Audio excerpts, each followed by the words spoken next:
Hello, আসসালামু আলাইকুম। Online ক্লাসে তোমাদেরকে আবারও স্বাগতম জানাচ্ছি। আমরা অলরেডি 35টা রুল সম্পর্কে রাইট অফ ভার্বে শিখেছিলাম বা জেনেছিলাম। আজকে আমরা 36 নম্বর রুল নিয়ে শুরু করব। এখন বোর্ডে দেখো, wait, want, demand, hope, expect, pretend, agree, deserve, এই জাতীয় যেই ভার্বগুলো আছে, এই লিস্টেড যে ভার্বগুলো আছে, সেগুলো যদি থাকে তারপরে ইনফিনিটিভ হয়। ইনফিনিটিভ কি? ইনফিনিটিভ হচ্ছে টু এর সাথে ভার্বের বেস ফর্ম অফ ভার্ব। এখন দেখো, he wanted speak with my friend. Wanted verb, স্পিকও ভার্ব। এখন বলছে যে এই জাতীয় যদি ভার্বগুলো থাকে তাহলে কি করতে হবে? আমাকে তারপরে একটা টু বসাতে হবে। টু বসিয়ে আমাকে কি করতে হবে? ভার্বের base form of verb present ফর্মটা বসাতে হবে। তাহলে আমি লিখতে পারি কি? He wanted to speak with my friend. আবার দেখো, they decided go with us. They decided to go with us. আমরা এবার নেক্সট রুলে চলে যাই। দেখো যে এই start, stop, like, enjoy, hate, begin, avoid, prevent, dislike, এরকম অনেকগুলো ভার্ব আছে যেগুলোর সাথে আমাদেরকে কি করতে হয়? সেই ভার্বগুলোর সাথে আমার থাকলে তার পরবর্তী যে ব্র্যাকেটে যে ভার্বটা থাকে তার সাথে আমাকে আইএনজি যুক্ত করতে হয়। তাহলে কি হলো? যে উপরে উল্লেখিত যে ভার্বগুলো আছে সেই ভার্বগুলোর পরপরই যে এই যদি কোনো বন্ধনী থাকে বা ব্র্যাকেট থাকে তাহলে আমাকে সেখানে রাইট ফর্ম অফ ভার্ব করতে গেলে কি করতে হবে? আইএনজি যুক্ত করতে হবে। Avoid mixing mix with the bad boys, কিন্তু আমরা যখন করতে যাব তখন আইএনজি যুক্ত করব। Avoid mixing with the bad boys. আবার দেখো, my father dislike to sleep any time. My father dislike sleeping any time. এরপরে দেখো, ক্লজ। ক্লজ মানে হচ্ছে বাক্যাংশ। এখন আমরা জানি যে আমাদের কমপ্লেক্স সেন্টেন্সের দুটো অংশ থাকে। এখন আমাদেরকে বলা হচ্ছে যে 38 নম্বর রুলে যায়, সেখানে বলা হচ্ছে যে হোয়েন বা আফটার যুক্ত যদি সাবঅর্ডিনেট ক্লজ থাকে তাহলে, এবং সেটা যদি প্রেজেন্ট ইনডিফিনিট থাকে তাহলে আমাকে কি করতে হবে? পরের ক্লজটাকে ফিউচার ইনডিফিনিটে বা প্রেজেন্ট ইনডিফিনিটে আমরা করতে পারি। তাহলে হোয়েন বা আফটার এই ক্লজটা এই যুক্ত যদি সাবঅর্ডিনেট ক্লজ থাকে,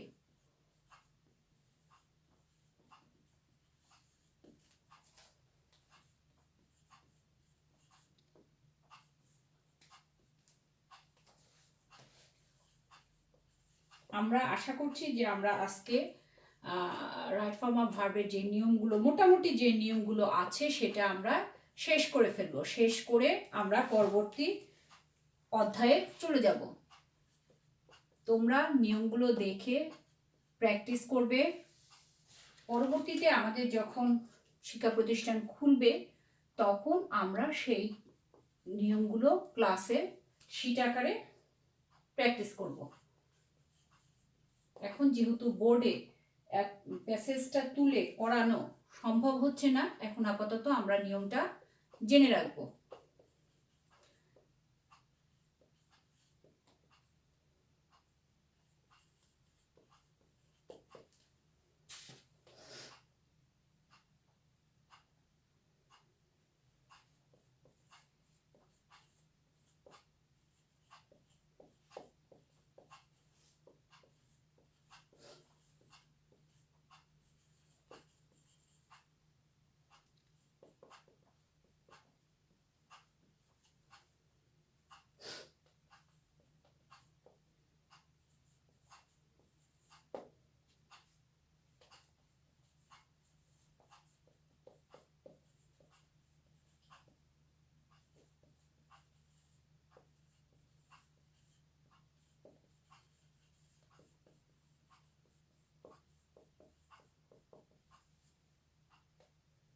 দেখো এবার, তাহলে কি? হোয়েন এবং আফটার যুক্ত সাবঅর্ডিনেট ক্লজ। উদাহরণটা দেখো, উদাহরণটা দেখলে তোমরা আরো বেশি ক্লিয়ার হবা। He return home when he has finished his work.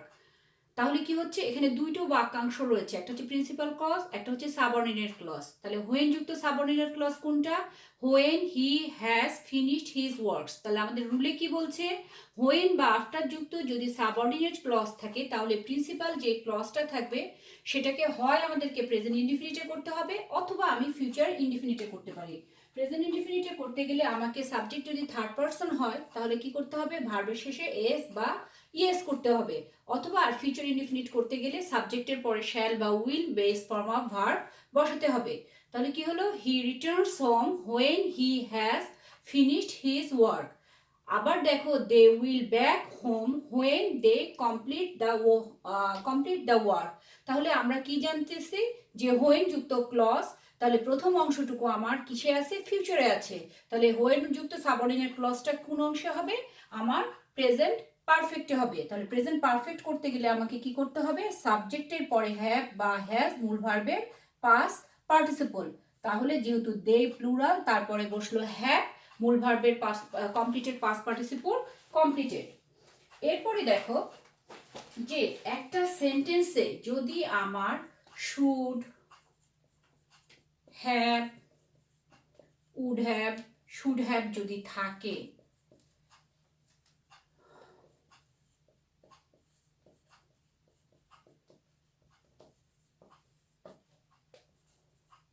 তাহলে কি করতে হবে, আমাকে তারপরে ভার্বে পাস্ট পার্টিসিপল বসাতে হবে। তাহলে কি করতে হবে, যদি শুড হ্যাভ, উড হ্যাভ এই জাতীয় কথাগুলো থাকে তাহলে আমাকে সেটাকে যখন রাইট ফর্ম অফ ভার্ব করতে যাব সেটার পাস্ট পার্টিসিপল বসাতে হবে। যেমন আমি যদি বলি he might have complete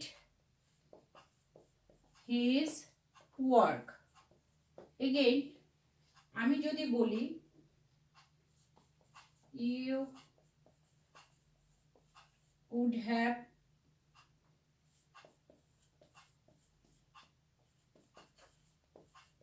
work in time। তাহলে আমাদের রুলে কি শেখাচ্ছে, যে should have, would have, could have, might have যদি থাকে তাহলে ভার্বের পাস্ট পার্টিসিপল বসাতে হবে। তাহলে এখানে দেখো কি আছে, মাইট হ্যাভ আছে, তাহলে কমপ্লিটেড পাস্ট পার্টিসিপল কি, কমপ্লিটেড, তাহলে বসালাম কমপ্লিটেড। আবার কুড হ্যাভ আছে, তাহলে ডু এর পাস্ট পার্টিসিপল কি, ডান, তাহলে you could have done the work. আমরা নেক্সট নিয়মে চলে যাই। আচ্ছা, অ্যাডজেক্টিভ কাকে বলে? অ্যাডজেক্টিভ হচ্ছে যে আমি নাউন সম্পর্কে দোষ, গুণ, সংখ্যা, পরিমাণ, অবস্থা বোঝায়, তাহলে সেইটা হচ্ছে অ্যাডজেক্টিভ। তাহলে আমরা কি জানি, অ্যাডজেক্টিভের পূর্বে আমরা কি করি, সাধারণত এটা কোনো সিঙ্গুলার প্লুরাল না, অ্যাডজেক্টিভটা সেন্টেন্সের আমার একটা কোনো গুণ প্রকাশ করে।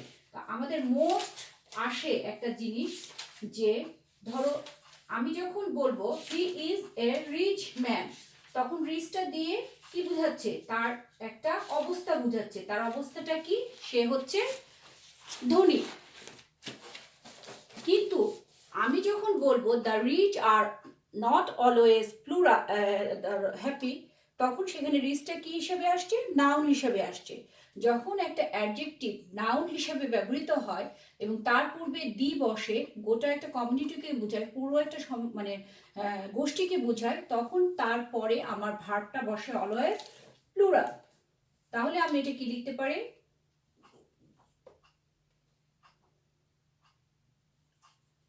যখন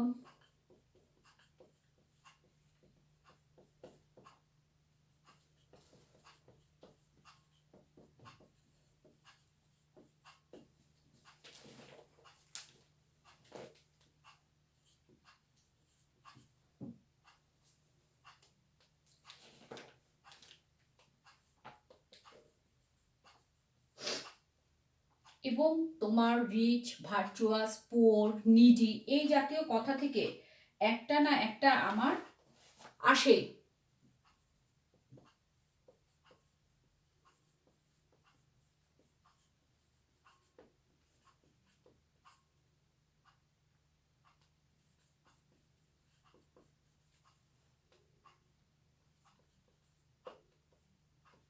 আমি সংক্ষিপ্তভাবে সাবজেক্টের এসইউবি লিখছি।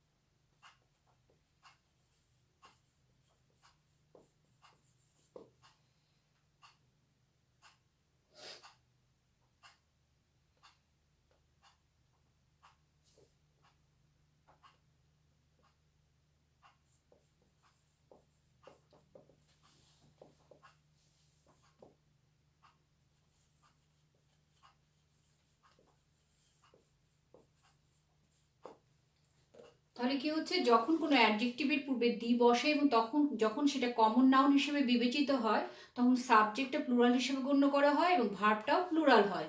যেমন the rich be not always happy, তাহলে বি ভার্ব বলতে আমি কি বুঝি? Am, is, are, was, were. তো যেহেতু এখানে একটা মোটামুটি ভাবে স্বীকৃত কথা বোঝাচ্ছে, সেজন্য এখানে আমি প্রেজেন্টে ব্যবহার করব the rich are not always happy. আবার দেখো, the blind be always helpless. The blind are always helpless. তোমাকে মনে রাখতে হবে rich, blind, pious, virtuous, poor, needy, এই জাতীয় যে অ্যাডজেক্টিভগুলো আছে তার পূর্বে আমার দি ব্যবহৃত হবে এবং অলওয়েজ তারপরে যে ভার্বটা হবে তা সবসময় কি করতে হবে? আমাকে ভার্বটাকে প্লুরাল হিসাবে গণ্য করতে হবে। এরপরে দেখো, কিছু প্রিপোজিশনাল ফ্রেজ আছে। ডিভোটেড টু, ডিভোটেড টু মানে কোনো কিছুতে ভালো কাজে মগ্ন হওয়া। অ্যাডিক্টেড মানে কোনো একটা খারাপ কাজে, মন্দ কাজে মগ্ন হওয়া।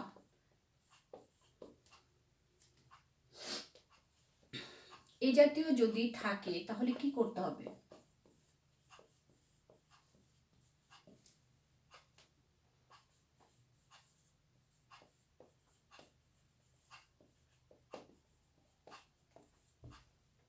contribute to,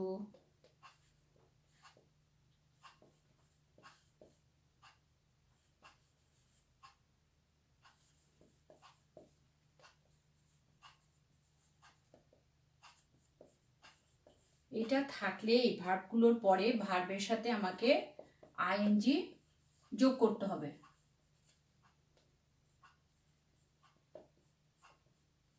আমরা কি জানি? আমরা জানি টু এর পরে সাধারণত বেস ফর্ম অফ ভার্ব হয়, কিন্তু এই যে নিয়মগুলো বললাম এইটার পরে আমাকে কি করতে হবে? ভার্বের সাথে আমাকে আইএনজি যুক্ত করতে হবে।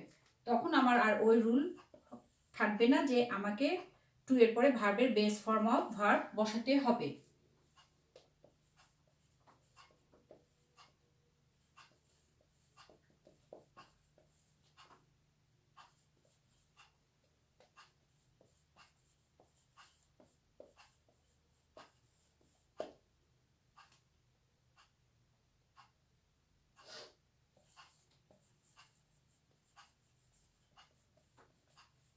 প্রেফার মানে কি? অধিকতর পছন্দ করা। দুটোর মধ্যে যেটা বেশি পছন্দ করা।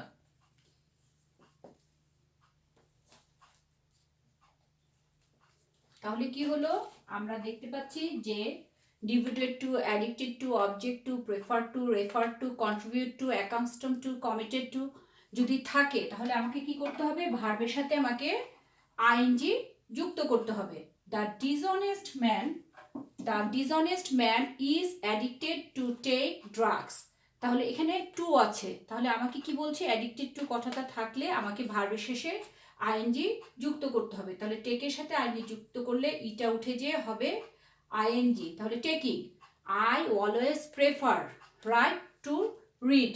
তাহলে I always prefer writing to reading. এবার নেক্সটে যাই।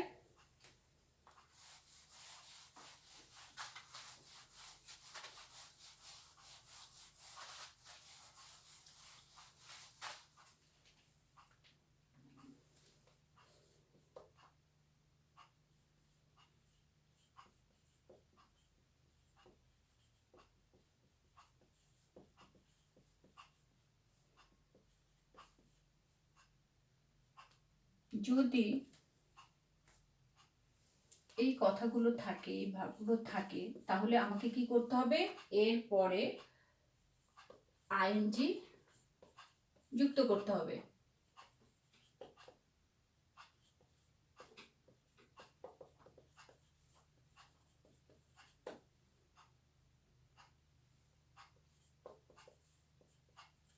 যেমন education ends at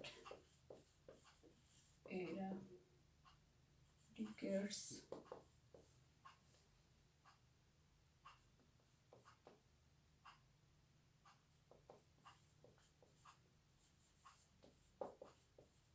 from the society. দেখো role in, skilled in, aim at, good at ইত্যাদি পরে ভার্বের সাথে আমাকে আইএনজি যুক্ত করতে হবে। যেমন আমি যদি বলি education aims at eradicates illiteracy from the society, নির্মূল করা এরাডিকেটস মানে, তাহলে আমাকে এখানে কি করতে হবে, মূল ভার্ব হচ্ছে এরাডিকেট, এটার সাথে কি করলাম, ইটা উঠে গিয়ে আইএনজি যুক্ত করলাম। এবার দেখো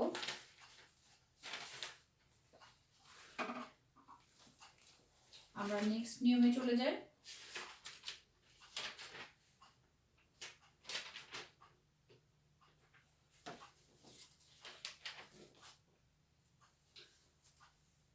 আচ্ছা, আমরা কি জানি যে যখন আমরা প্রশ্ন করি তখন যদি অক্সিলারি যুক্ত ভার্ব থাকে তখন আবার অক্সিলারিটার সামনে এসে আমরা সেটাকে প্রশ্নবোধক বাক্যে তৈরি করি। কিন্তু যদি কোনো ইন্টারোগেটিভ সেন্টেন্সে কি করা হচ্ছে, দেওয়া থাকছে কিন্তু সেখানে অক্সিলারি ভার্ব থাকছে না, মেইন ভার্ব প্রিন্সিপাল ভার্ব আসছে, তখন আমরা সেটাকে কি করব, প্রশ্ন করতে গেলে প্রয়োজন অনুসারে ডু, ডিড বা ডাস ব্যবহার করব। যেমন এটাকে আগে লিখি,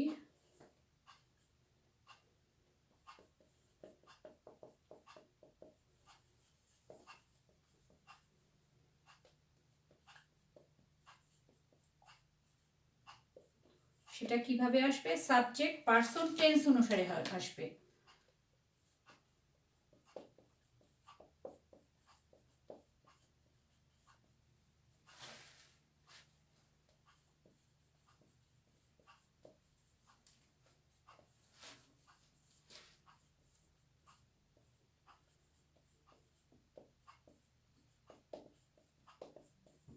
এটা যদিও ছোটবেলা থেকে তোমরা করে আসছো, তারপরে এই নিয়মটা থেকে আমার মোটামুটি থাকবে এবং আমরা অধিকাংশ সময় ভুল করে থাকি।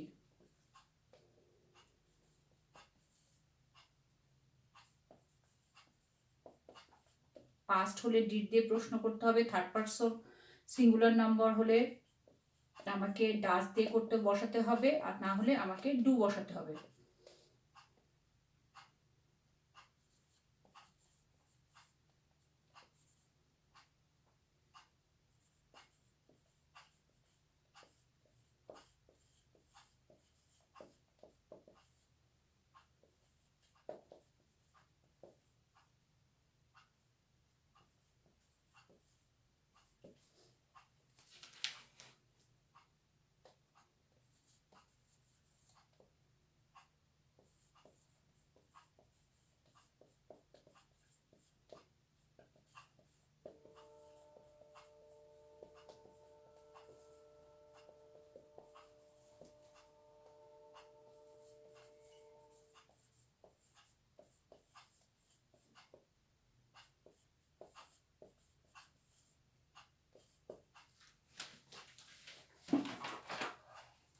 এখন দেখো ইন্টারোগেটিভ সেন্টেন্সে যদি অক্সিলারি ভার্ব না থাকলে তাহলে কি হলো, সাবজেক্টের পারসন নাম্বার এবং টেন্স অনুসারে প্রিন্সিপাল ভার্বের পূর্বে আমাকে ডু, ডাজ, ডিড যে কোনো একটা বসাতে হবে। Where Jabbar study in his childhood, Jabbar হচ্ছে একটা person, third person, in his childhood তার শৈশবে সে কোথায় পড়াশোনা করেছে, তাহলে কি করা হচ্ছে, এখানে আমার অতীতকালে তার সম্পর্কে প্রশ্ন করা হচ্ছে, যদিও এটা থার্ড পারসন সিঙ্গুলার নাম্বার কিন্তু এটা অতীতের কথা বলা হয়েছে, তাহলে আমি প্রশ্ন করতে গেলে কি করব, where did Jabbar study in his childhood. আবার দেখো হোয়াই সালাম live in the capital city, প্রশ্ন করছে, তাহলে সালাম থার্ড পারসন সিঙ্গুলার নাম্বার, তাহলে why does Kalam live in the capital city. যখন আমরা একটা সেন্টেন্সে ডু বা ডিড বা ডাজ ব্যবহার করব তখন পরবর্তীতে আমার ভার্বের present form of verb base ফর্মটাই বসে যাবে, সেখানে আমরা এখানে ডাজ ব্যবহার করে এখানে আবার তার শেষে এস বা কোনো কিছু ব্যবহার করব না। আবার দেখো when you go to bed, তাহলে when do you go to bed. এখন দেখো আমাদের এই যে রাইট ফর্ম অফ ভার্ব করতে গেলে এরকম অসংখ্য নিয়ম আসবে, যেগুলো প্রতিটা একদম লিখে পড়ে করাটা আমাদের জন্য অনেক সময় সাপেক্ষ ব্যাপার। মোটামুটিভাবে আমরা 42টা নিয়ম নিয়েই শুরু করব।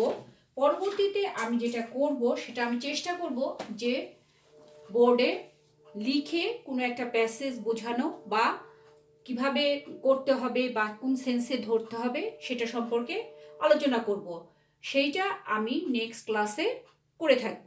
আজকে এ পর্যন্তই, এবং আমি আশা করব যে তোমরা সময় নষ্ট না করে নিয়মগুলো পড়বা, দেখবা এবং বাসায় যে এক্সারসাইজগুলো থাকে বা বোর্ড কোশ্চেন যেগুলো থাকে সেগুলো করার প্র্যাকটিস করবা। আর যখন আমাদেরকে তুলতে হবে তখন পুরো প্যাসেজ রাইট ফর্ম অফ ভার্বকে করতে গেলে তুলতে হবে না, জাস্ট প্রশ্ন নম্বর দিয়ে ABCD করে তুললেই হবে।